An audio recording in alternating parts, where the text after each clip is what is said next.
वाह अम्मा, क्या बात है। नहीं, बड़े रेस्टोरेंट में ले आई। लगता है पैसे आने से पहले ही तूने अय्याशी करनी शुरू कर दी है। अरे अय्याशी की क्या बात है इसमें। बस तू ये समझ ले कि मैं जो कुछ भी करती हूँ ना तेरे भले के लिए करती हूँ। वो कहते हैं ना कि 2 नंबरी के कामों में भी 1 नंबर वाली एहतियात बरतनी चाहिए। क्या मतलब अम्मा?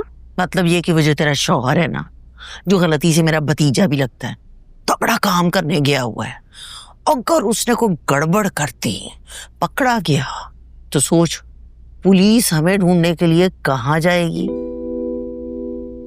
घर पर ही आएगी अम्मा। हाँ, तो बस हमारी आफियत इसी में है कि यहीं दुबक के बैठे रहें।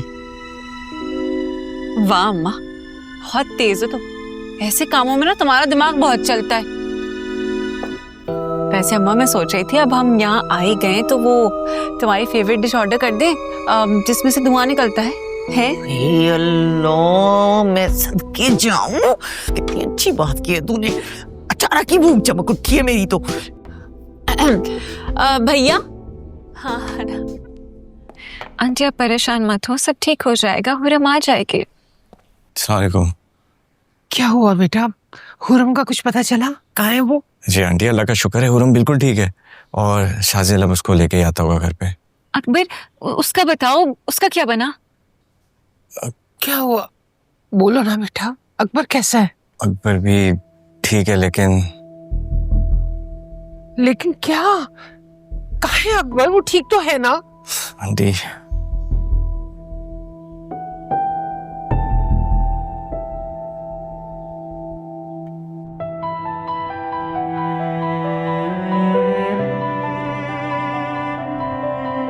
तैमूर सिकंदर नाम तो सुना होगा ना? तुम्हारा असली बाप। तुम मेरे पास वापस आ जाओ, मैं सब भूल जाऊंगी, इसे भी छोड़ दूंगी। सोया मैं ऑलरेडी मर चुका हूँ, किसी का नहीं हो सकता। तो फिर कहानी खत्म करते हैं शाजिद। सोया नो। शाजिद पास मत आना, वैसे मार दूंगी। सोया नो। गाड़ी रोको।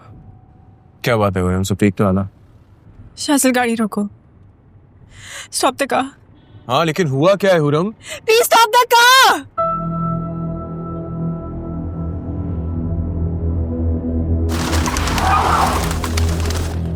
हुरम प्लीज कहाँ जा रही हो? मेरी बात तो सुन। छोड़ो मुझे, don't touch me.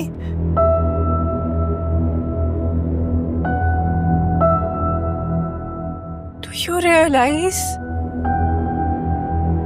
You realise क्या हुआ है आज?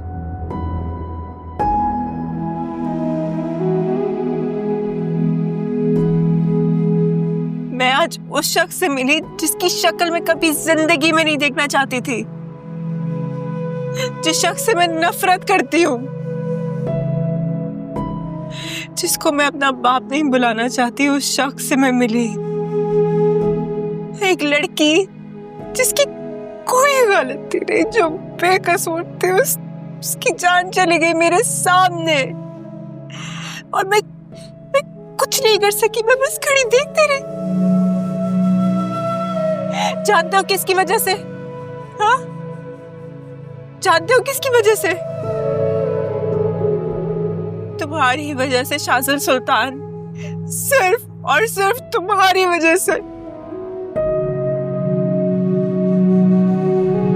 क्या कसूर है? तुम्हें क्या लगता है कि मैं एहसानमंद होंगी तुम्हारा या शुक्रगुजार होंगी कि तुमने मेरी जान बचा दी? क्यों बचाई? क्यों बचाई? मुझे जिंदा रहना ही नहीं था, मरने देते ना मुझे।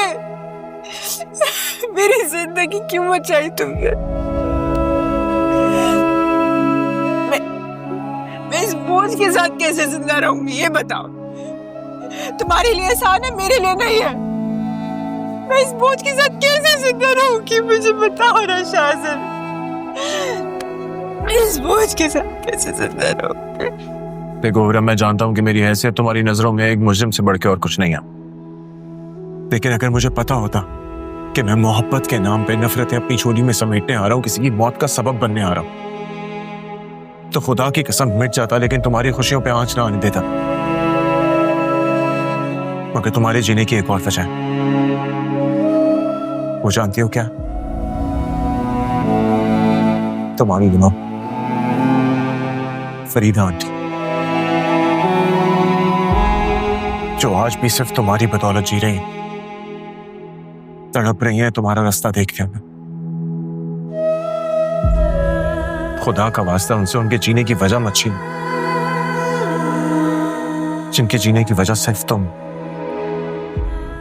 हो।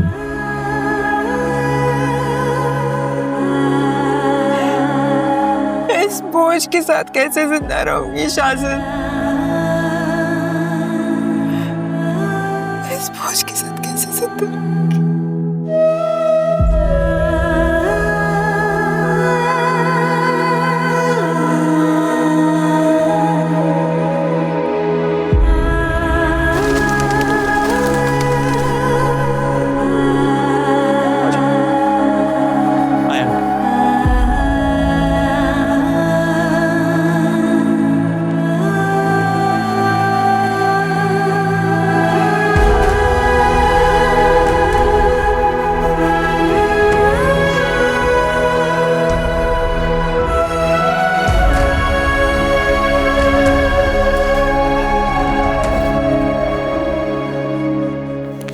अकबर, अकबर, अकबर, मेरी जान, ये क्या हालत तूने अपनी बना ली है?